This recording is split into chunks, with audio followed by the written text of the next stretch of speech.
Дэлхийн усны өдрийг тохиолдуулан ус ба тэгшэрэг сэдвийн хүрээнд уулзалт хилцүүлэг Улаанбаатар хотноо болж байна.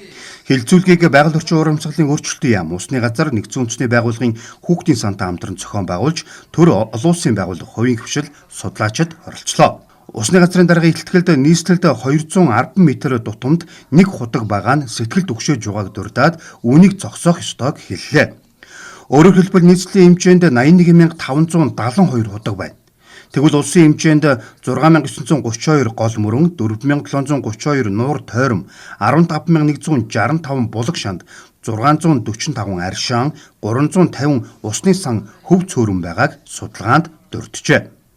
Энэ удаагийн хилцүүлэг нь Монгол улсын усны нөөцийн жигд хуваарлтыг хангах уур амьсгалын өөрчлөлтөнд дасан зохицсон менежментийг хэрэгжүүлэх, экосистемийн тэнцвэрт байдлыг хадгалах, бодлогын хэрэгжилтийг олон нийтэд таниулахад чиглэж байгаагаараа онцлогтой. Мөн ус ашиглалтын тэгш ус байдлыг бууруулах, усны нөөцийг хамгаалах, зүй зохистой ашиглах хандлагыг төлөвшүүлэхэд анхаарал хандуулах юм.